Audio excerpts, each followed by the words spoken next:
Now, what is it that FIFA President Gianni Infantino finds so attractive in the world's populists, strongmen, because they're almost always men, autocrats, and dictators? Why is it that his Instagram feed should double up as a gallery of some of the planet's worst rogues?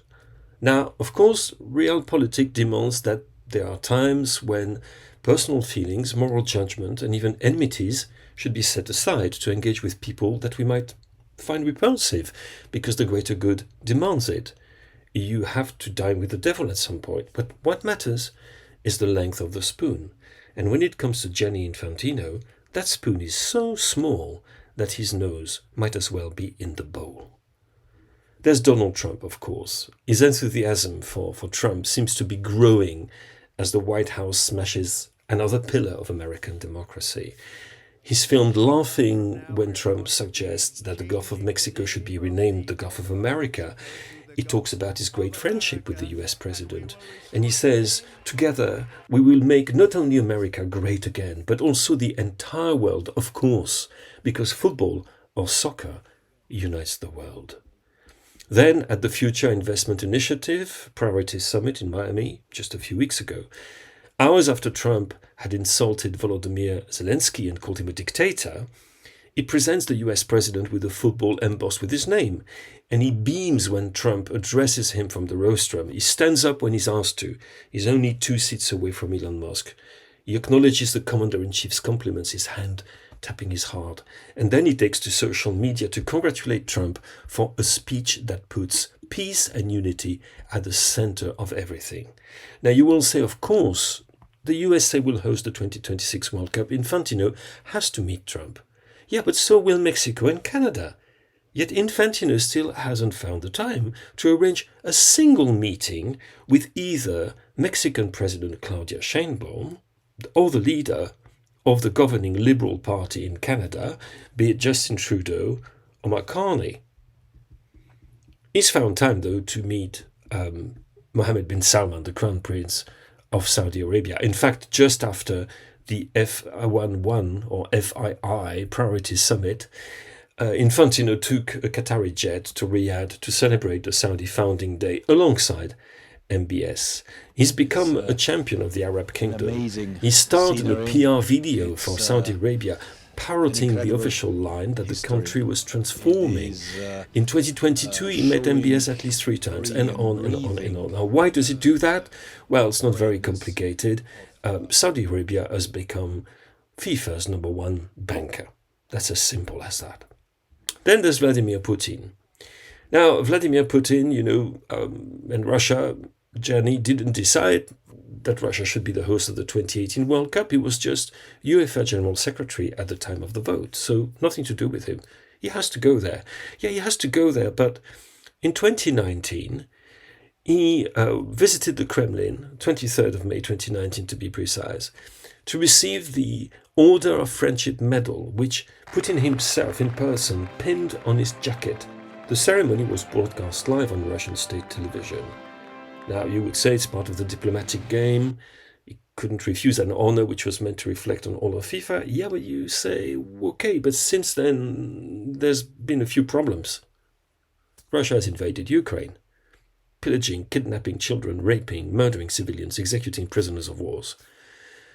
But Gianni Infantino still owns that medal.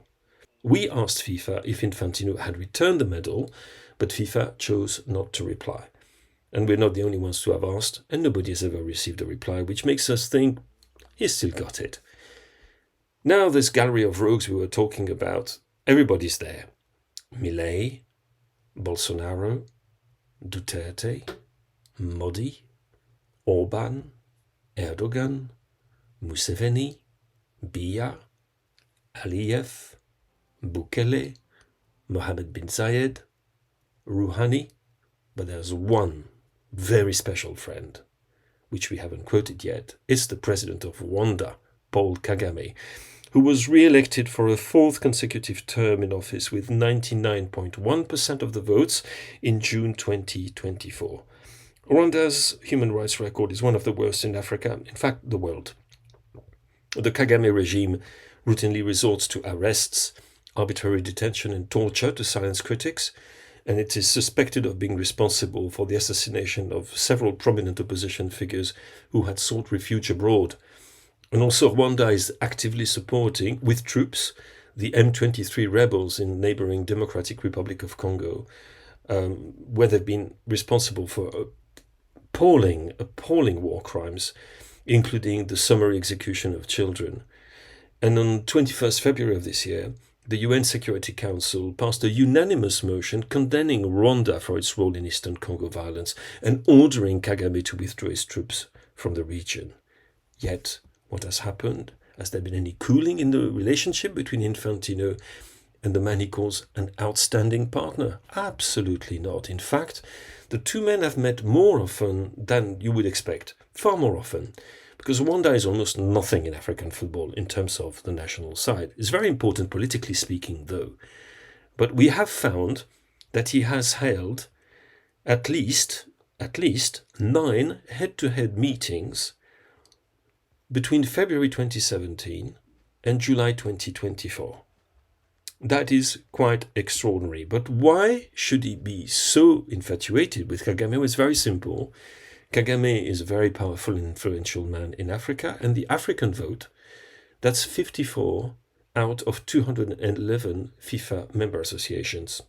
So if you control Africa, well, you control pretty much world football.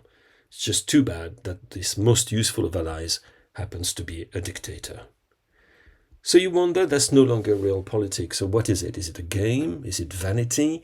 Is it a desire for self-aggrandizement? Is it the frisson of being on first-name terms with the most powerful and most dangerous men on the planet?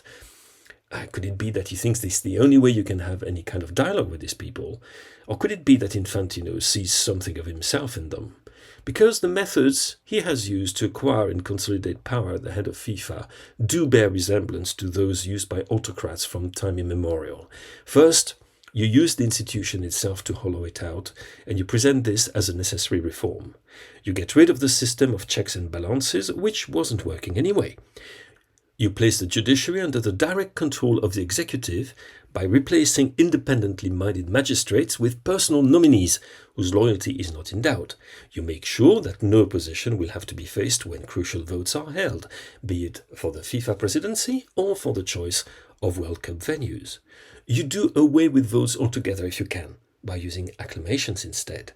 You use the carrot and the stick. The carrot is FIFA forward money, the stick is the FIFA Ethics Committee and the so-called normalization committees. So you reward the faithful and you silence the rebels. You maintain a straight face at all times, even when you say that black is white and vice versa. And you ban reporters from briefings, or even better, you don't hold briefings at all, because there's no need for that. Save for a brief conversation on the fringe of an IFAB meeting that was back in February, Gianni Infantino hasn't answered questions at an official press conference since March 2023 in Kigali, Rwanda. So yes, you do wonder, what is it in the world's worst dictators that is so attractive to Gianni Infantino?